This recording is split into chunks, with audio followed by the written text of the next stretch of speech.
At precisely 5:12 in the morning, before London had fully come to life, a sealed royal convoy reportedly passed through the gates of Buckingham Palace, carrying what insiders describe as a highly sensitive and unprecedented decree linked to Prince William. According to accounts circulating within royal circles, the atmosphere inside the palace shifted instantly as staff observed the future king arriving with a crimson dispatch case marked with the royal cipher. Within minutes, quiet tension spread through the corridors, as if everyone instinctively understood that something significant had just begun. Reports suggest that William's arrival was neither ceremonial nor symbolic. It was described as urgent, deliberate, and entirely private. The tone surrounding the event indicated that a decision had already been made in advance, fully formed and moving through official channels with no room for hesitation. Some palace aides were allegedly instructed to surrender their communication devices before entering restricted areas, a precaution that immediately signaled the seriousness of the situation. Security protocols were reportedly tightened across multiple sections of the palace. Doors were secured, access points were limited, and only essential personnel were allowed near the rooms where discussions were taking place. Senior courtiers were informed in firm and direct terms that the decision presented was final. There was no expectation of debate, delay, or modification. Insiders claimed the decree had been prepared with exceptional precision, designed in a way that would withstand internal resistance before it could fully form. Rumors also circulated that King Charles had been briefed earlier, suggesting coordination at the highest level rather than impulsive action by the heir. This detail added another layer of seriousness to an already tense atmosphere within the institution. By mid-morning, observers noted an unusual shift in the mood surrounding Buckingham Palace. Staff movements appeared more structured, conversations were shorter, and the usual sense of controlled calm seemed replaced with something noticeably colder. According to sources, the decree targeted internal arrangements that had remained untouched for years due to their sensitive nature. William, increasingly described as focused on long-term stability, was said to view prolonged hesitation as a risk rather than a safeguard. What was unfolding, according to insiders, was not simply administrative adjustment, but something far more structural in nature. It was being interpreted as the beginning of a deeper transformation within the monarchy's internal framework, one that could redefine how authority was distributed and maintained inside the institution. Behind the formal language and controlled environment, a larger narrative was forming. One centered on authority, timing, and the future direction of the crown itself. The situation did not emerge suddenly. According to palace insiders, it was the culmination of months of growing tension behind closed doors.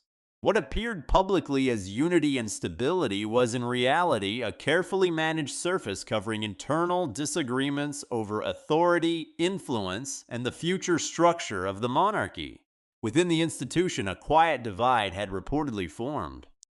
On one side were those who defended long-standing traditions and cautious governance.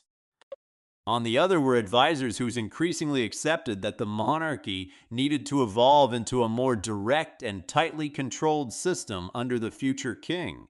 Over time, what began as polite disagreement is said to have hardened into more serious institutional friction.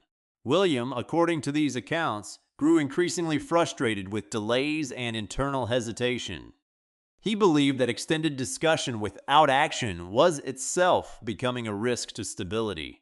King Charles remained the reigning sovereign, but discussions about succession and future planning had already begun to influence present-day decisions. Catherine's role, according to insiders, was described as stabilizing rather than political. She was seen as a quiet but consistent presence supporting the need for structure, discipline, and long-term resilience. Her influence reportedly helped maintain emotional balance during discussions that otherwise risked becoming increasingly tense. At the center of the internal conflict was a question of control. Who would shape future operations? Who would oversee access and privileges? and which traditions would continue into the next reign. These discussions reportedly divided senior advisors, some of whom supported gradual continuity, while others acknowledged the growing push for a more decisive approach. As internal meetings continued, the tone reportedly shifted from careful discussion to sharper confrontation. Questions of loyalty and direction began to carry more weight. What once seemed like procedural disagreement began to feel like a deeper structural divide. According to sources, William believed that delay itself had become a form of vulnerability. Every postponed decision, every unresolved objection added pressure to an already fragile system. In contrast, those resistant to change warned that rapid restructuring could destabilize long-standing traditions that defined the monarchy's identity. Despite this tension, preparation reportedly continued quietly in the background. Legal advisors were consulted, internal frameworks were reviewed, and possible structural changes were examined in detail. While no official announcements were made, the foundation for what was coming had already begun to take shape. The turning point reportedly came during a private internal meeting that left several senior officials visibly unsettled.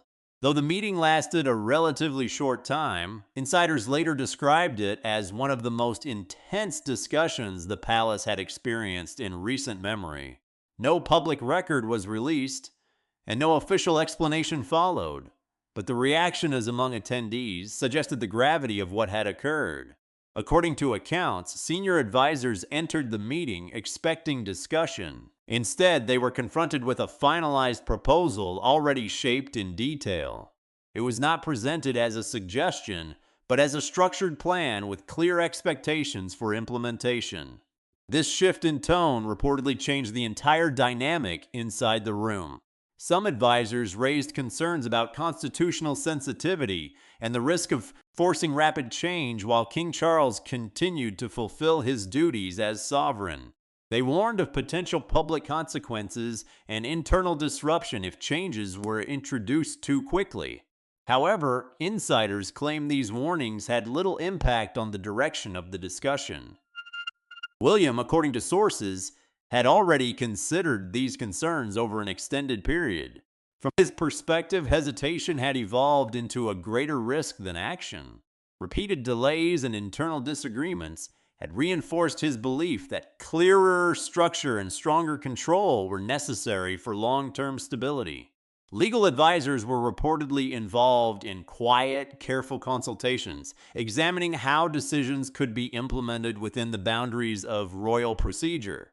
The atmosphere, however, was described as controlled but firm, with objections met not with conflict but with unwavering certainty. Catherine remained present throughout these discussions, offering a steadying influence in a highly charged environment. Her presence was described as calm and grounding, emphasizing continuity and emotional balance, while others focused on structural change.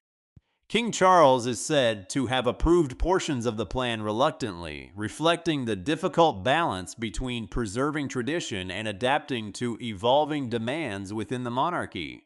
This tension underscored the broader complexity of the moment. By the end of the meeting, insiders described a noticeable shift. What had once been a theoretical discussion had become a defined direction.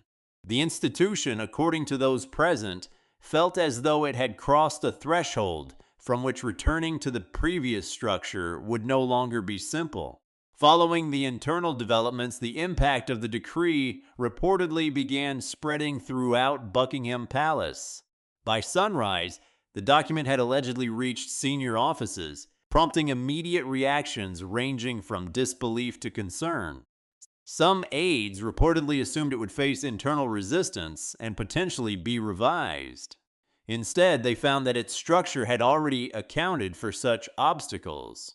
The decree was described by insiders as firm in tone and deliberate in execution. It did not appear to invite negotiation. Instead, it signaled that certain decisions had already been finalized before reaching broader review. This perception caused significant unease among those responsible for implementation. Within hours, internal communication protocols were reportedly adjusted. Staff access patterns changed, certain offices became more restricted, and previously root conversations were subject to greater caution. These adjustments created a noticeable shift in the internal rhythm of the palace.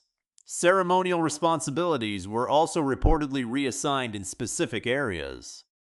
While these changes may have appeared procedural from the outside, insiders emphasize that ceremonial roles within the monarchy carry symbolic significance, often reflecting deeper institutional trust and hierarchy.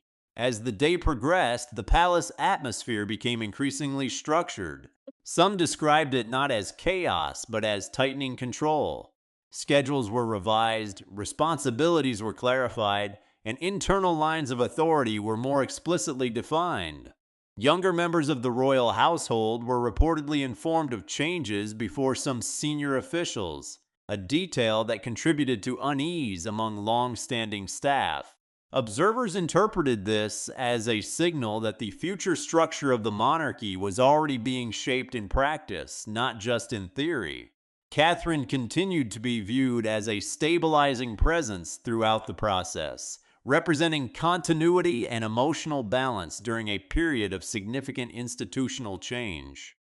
Meanwhile, William was increasingly seen by insiders as driving a more disciplined and structured vision for the monarchy's future. By evening, uncertainty had spread beyond palace walls, reaching media observers and former courtiers who began carefully discussing the implications of what had occurred. Although no official confirmation was provided, speculations intensified around the scope and intent of the decree. What remained clear within internal accounts was that the monarchy had entered a new phase, defined less by gradual tradition and more by decisive structural direction. The full consequences were still unfolding, but insiders agreed on one point: the institution would not easily return to its previous state.